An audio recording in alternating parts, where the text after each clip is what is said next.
Manchester United yesterday. It was not yesterday. It was 11 or almost 1 year ago. I am Tottenham. And again, if you want to speak about United as an opponent, let's speak about United as an opponent. About my history there, you go to my office upstairs. I have still a couple of pictures, but of my United time, and that's it. How different is the Jose Mourinho today compared to 1 year ago? You seem to be enjoying your football a bit more now. I am the same guy. I'm very happy. Yes, I'm very happy. I cannot hide that. I don't want to hide, but even if I tried, I think I wouldn't be successful. I think clearly everybody that knows me a little bit feels that I am happy, and that's the important thing. Not to compare with 1 year ago, not to try to anticipate and compare with 1 year from now. Now, that's the moment I'm really happy. You're staying at a different hotel tonight, or a cheaper hotel? Is that just for the traffic issue, is it? I have no idea even where we are going to stay. Honestly, I don't know. Crown Plaza in the student area, apparently. Where is that? The Crown Plaza in the student area, a bit closer to Old Trafford. It's close? Apparently, so that's what I've read. So maybe we can walk. How much work have you got to do to get your defence right? You've conceded 6 goals in 3 games. Yeah, but I think in the last game, we were very, very fine. And when they scored the goal, the first goal in a direct free kick, I think we were completely in control. We had 0 problems in the second half of the game. We were very tight. We were pressing very well. We were totally in control. So that goal came, I think, in our best moment and in Bournemouth's worst moment. A set piece. There is nothing you can do when a kid has that talent. And after that, the second goal, yeah, we can speak about a bit of lack of concentration, a bit of an individual mistake. But overall, I think in the last match, we were better defensively. So sometimes you concede goals, but that doesn't mean that you had defensive problems. So I think we are improving. Just finally for me, I just want to ask about Dele Alli. We've seen him come back to his best form in recent weeks or since he came to the club. How far do you think he can go in the game? Do you think he can compete possibly one day to be one of the best players in the world and maybe even compete for the Ballon d'Or? I think he can do anything he wants. He has the talent. He has already the right age, the right experience at the highest level, playing Champions League, playing national team in the biggest competitions. Lots of talent, young. He has everything. I think it's just a question of motivation every day. And again, this is not an individual thing. This belongs to everybody.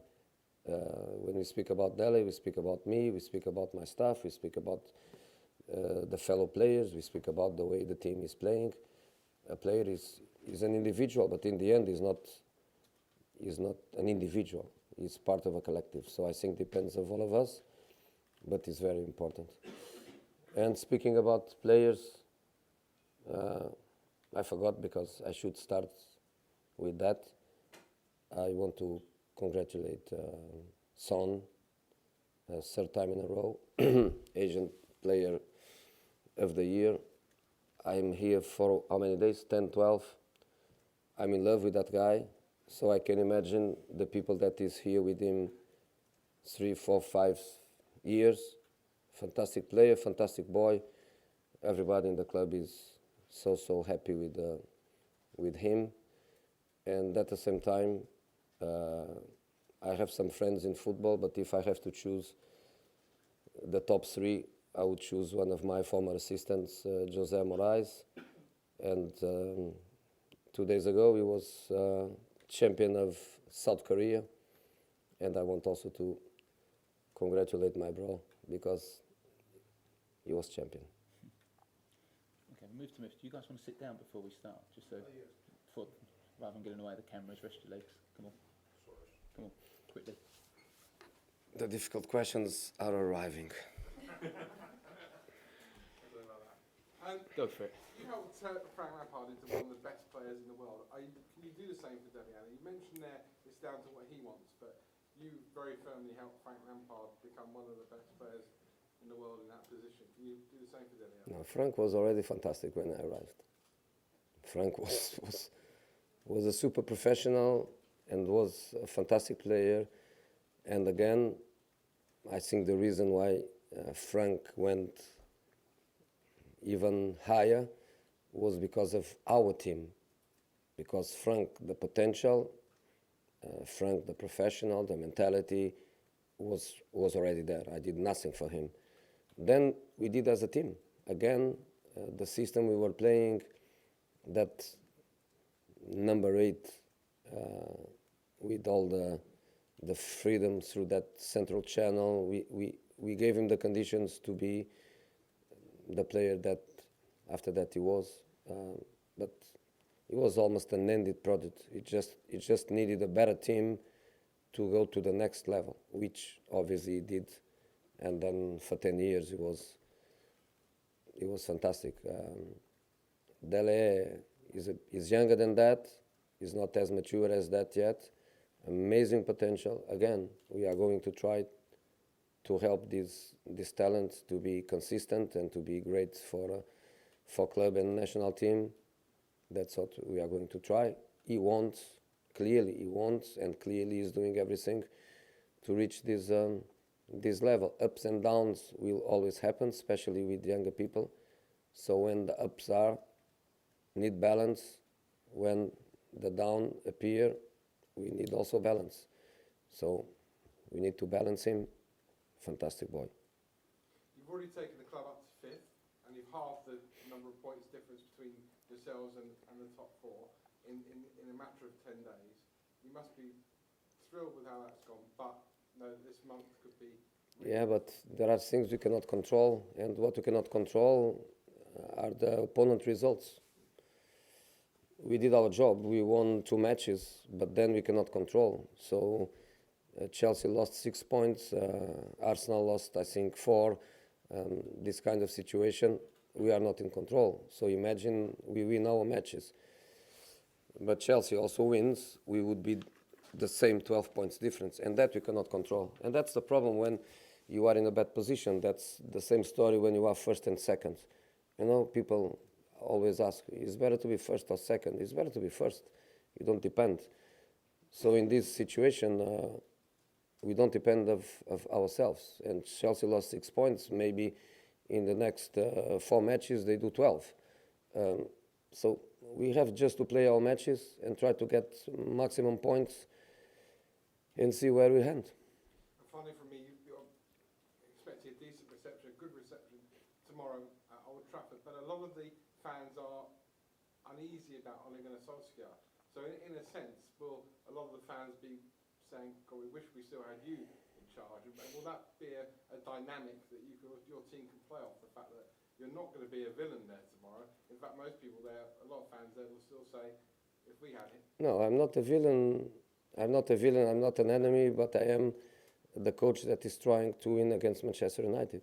And that's the way I think they are going to look at me. And in relation to Solskjaer is the guy that tomorrow is going to try to win the game for United fans. So of course they are going to support him, and then they are not going to support me. One thing is a nice reaction, another thing is support. So I think the nice reaction probably is to me, but then during the game the support will be to Solskjaer, and that's the nature of the game and the nature of a place with an incredible history and with fans that understand clearly what the passion for a club is. They love that club, so they love Solskjaer. Jose, you mentioned about putting Manchester United in the history books for you. Do you have much sentimentality in football, or is there no room for that as a manager? Can you explain better, please? Like sentiment, you know, when you have fond memories and you have that ability to go back and want to see the club and want to engage with the staff there, but do you feel that you just have to put a blanket no to that when you go back to football? No. I did that with Chelsea. I never played against Real Madrid. I did only in friendlies or Inter, but I did against Porto. I did against Chelsea. I'm going to do now against United. And of course, I always say that before the game and after the game, one thing is to be in a corridor where I don't know anybody, and another thing is to meet in the corridor good friends, people that work with me, people that I have a very good relation, people that I keep a contact on the phone, on the SMS, on the WhatsApp, you know. So that's a different thing. So before the game is a little bit different, and I'm happy with that. After the game is going to be also a little bit different, and I'm also happy with that. During the game, there is no space for any feelings at all. Also, at the beginning of the press conference, you talked about wanting to be ready and up for big games. Do you still see this as a big game? In recent seasons, is Tottenham versus Manchester United as big as it used to be? I think so, and will always be. I think so. I have no doubts that we are two big clubs, and in my case, Tottenham, one of the reasons why I come here was because of Mr. Levy's vision, because of Mr. Levy's ambitions for the future, and Tottenham wants to be bigger than already is, and United is one of the biggest clubs in the world, and they have all the potential at every level for the club to be back to what the fans expect. So yes, two big clubs. Do Spurs want to be bigger than United? We want to be bigger than we want to be we want to be bigger tomorrow than we were yesterday. Not compare with anyone. We just want to be better at every level and not looking to the others. Okay. Take your questions, yeah? Go for it. You will not understand for sure. Obrigado por receber a Sport TV desta maneira. Naturalmente, o Mister está muito mais habituado a ganhar do que o próprio clube. Isso é caso que nem sempre acontece. É por isso que aceita este projeto do Tottenham, por ter essa capacidade ganhadora, por ter já mais títulos em toda a sua carreira do que o Tottenham tem nos últimos 10, 20 anos. E em segundo lugar, coloco-lhe já a segunda, depois pode misturar as perguntas se quiser. O Mister chega a um clube e em Portugal fala-se imediatamente daquilo ou dos jogadores que o Mister pode vir querer comprar. Naturalmente já ouviu falar daquilo que pode ser o seu potencial interesse no Bruno Fernandes. Isso é real, é palpável, ou na sua cabeça há etapas mais prioritárias neste momento no Tottenham? Não, a razão pela qual eu vim foi, como eu dizia anteriormente, pela visão que o Presidente tem, pelas ambições que tem relativamente ao futuro.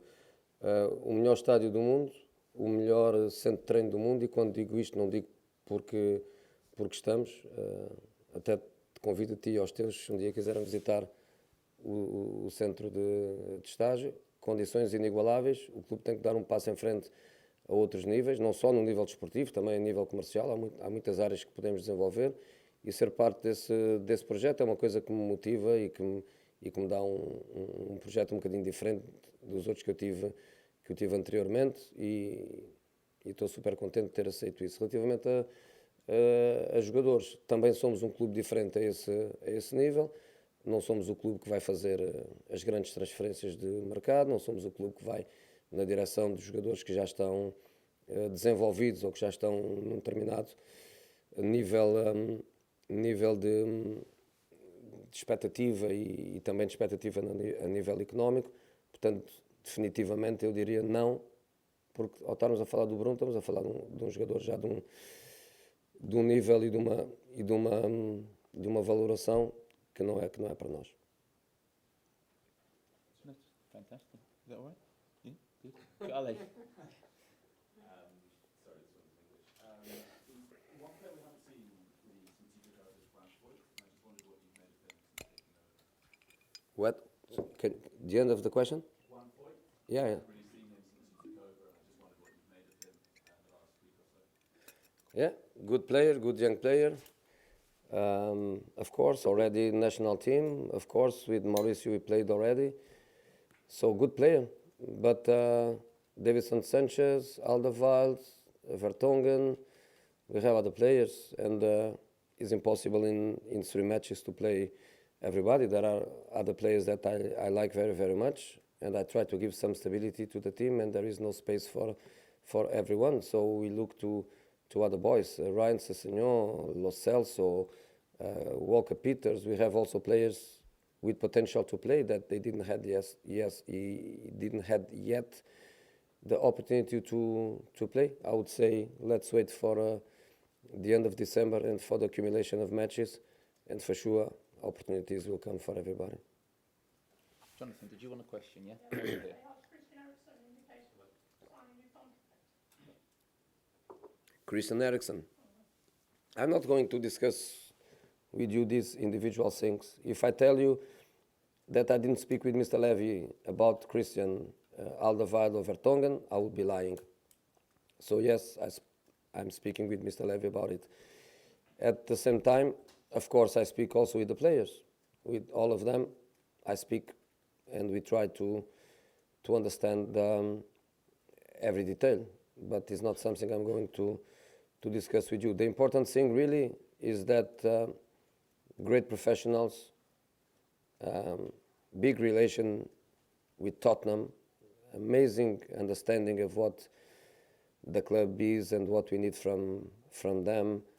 So ready to play, all three ready to play, all three ready to forget the contractual situation, and that's the most important thing now, because we are in three competitions, and especially in the Premier League, we are in a position that is not our position at all. So we have just to focus on trying to give everything, and these boys are great players and Tottenham people, so I trust them. Okay, last one here from Stefano, then we'll move to the newspapers. Yeah. Okay.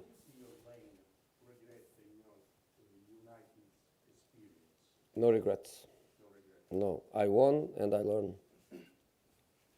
Lovely. Thank you. We have the cameras off, please. Thank you.